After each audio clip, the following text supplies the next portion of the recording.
People in my life made choices, and it affected me a lot. See, I was in the system, foster care system. I'm adopted, so I kind of get the general idea of what I'm talking about.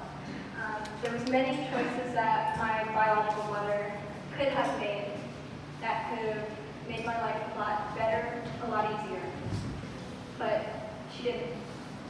Like, for example, one that she could have made, could have ruined me, was my mother almost chose to abort me. It's kind of amazing to think about how one choice can affect so many people. If my mother would have chosen to do that, I wouldn't have been able to go speak through Not Us.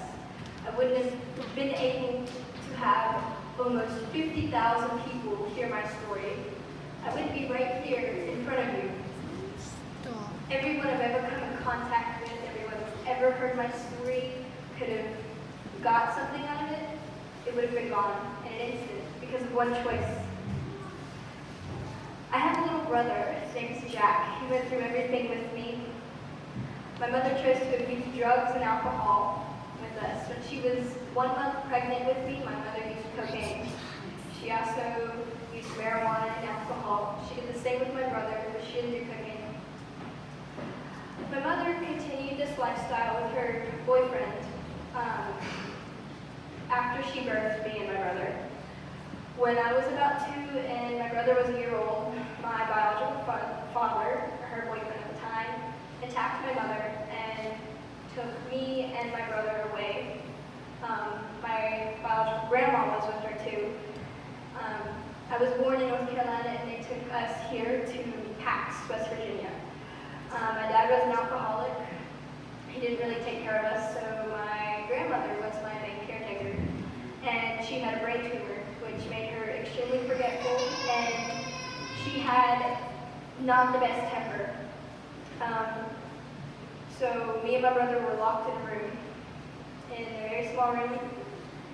Out of the two of us, it appears that I was more favored over him. I was occasionally let out of the room to use the bathroom. I was fed sometimes, but my brother was not. My brother was still wearing diapers, so 2-year-old me did the best I could. I attempted to change them. Jack liked to take his diapers off a lot, and every time he would, they would beat him. We were not bathed at all. Over time, we eventually became so underfed that I resorted to ripping the wallpaper off the wall, and then I proceeded to eat it, and I would feed it to my brother to keep us alive. I would also eat mattress stuffing, and my brother would also, just so we wouldn't starve to death. When CPS found us, the condition of the room we were in was horrible. There was human waste all over the walls and floors. We hadn't been bathed, so we were covered in dirt and grime and waste because we didn't have anywhere to use the bathroom. Just overall, it was bad. We were put into the system. The first home was someone from my biological family. We stayed there about a year. They didn't want us, so we went somewhere else. My biological family tried to get me back, but they couldn't because the house that they wanted, the house that they had prepared for us to stay in, was the same house that a pedophile lived in. So they refused to let us go there. So we went to another family for another year. That might not seem that long compared to most children, but I stayed in both homes for more than a year. And when you're that little and you have that background, there is nothing more in the world that you wanted more than a forever family. For a mommy that I could run to when I had a problem, for someone to just love and take care of me forever, for someone that I would not ever have to worry about abandoning me. So it didn't take much time or convincing for literal me to think that that was my forever family, that I was going to stay there for the rest of my life. And then I'd get ripped away from that family and to a different home. And you know how when you're little kids, or you have little children, and they fall, and they'll scrape their knee, and it's the end of the world because they see one drop of blood. Every feeling, emotion is heightened. That's how it was for me. All I felt when I would get taken away was pain, betrayal, and rejection of my foster parents. It crushed me. I immediately thought that it was my fault somehow, that I was the reason that I got taken away. Was there something wrong with me? Why don't they love me? Did I do something to make them not love me anymore? These were the thoughts that were constantly going out of my head both times when I got taken away. The drugs my mom chose to use affected me and my brother. My brother more. I only got a little bit of ADHD. My brother also got ADHD, but far worse. He also got other conditions disorders. One of them is called RAD, reactive attachment disorder. RAD is kind of rare. I mean, it's uncommon, but when kids that do have it they were usually in the foster system at some point in their life. RAD is when the child did not receive proper love or care as a little kid, and they did not make those attachments to people, and those attachments are extremely important. As they grow older, basically they lose the ability to love. They are not able to feel love. Even when they get taken out of the room with no love, the room with no love did not get taken out of them. But I'm happy to say that me and my brother have both been in a family for over 11 years now, adopted, don't have to ever worry about someone leaving us again.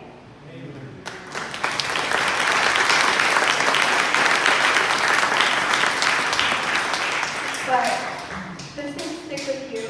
I have a wound of rejection because I was constantly rejected when I was a little kid. It was engraved in my brain that I need to work for the approval of others.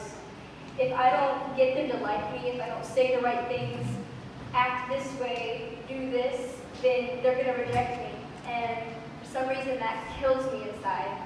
I cannot stand when someone leaves me, when someone says that they don't like me, or little kindergarten insults, you're not going to be my friend anymore. I took this extremely serious. But God's healing me. I still have that wound, but I'm working on it. Everyone is working on something. I am trying to not seek the approval of man, but of God. I don't need what man has to offer. I don't need their approval. They're saying, you're kind of cool. That doesn't matter. What I want is when I die and go to heaven, I want God to look at me and say, well done, my good and faithful servant.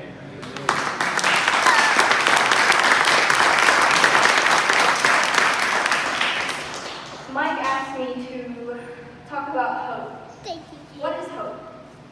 Hope is a feeling of expectation or a desire for a certain thing to happen. While I was in that room so little, I don't remember anything. I only remember looking at the room and seeing a window boarded up and covered in bugs. But imagine if I didn't have hope, if I didn't have that motivation and will to stay alive. I hoped that I would get out of there one day, that I would find someone that would love me for who I am and never leave me again. And I did. But it's kind of funny how the brain works. My second foster home, I had calls with my biological mother. I think there was a visit or two, but it was weird. One week, I remembered everything. I remembered that I was in that room. I remembered my mom's name and everything. And the next week, when I called her, I didn't remember a thing. Whenever someone has a certain amount of trauma, there's only so much trauma the brain can take. And when they've reached that level, the brain makes those memories go away because it knows that with those memories, you can't do it. You can't continue. So I remember absolutely nothing besides that one memory of that room that I was trapped in for who knows how long. And with hope, I hope that someone gets something out of this. It doesn't matter your circumstance in life. It doesn't matter where you are. God can get you out of it. He pursues you. He wants you to come to him. He is running after you, but at the same time, he is sitting there with his arms open, waiting for you to run to him. Amen. You have to have faith. Faith is the complete trust or confidence in something or someone. Hebrews 11:1 says, "Now faith is the assurance of things hoped for, the conviction of things not seen." It might seem like whatever you're going through is never going to end. You're in this endless pit of darkness. You have to have faith, even though you can't see it. You have to believe it. He's God. He created the universe with his words. So what's stopping him from saving you? All you need is Jesus. Amen.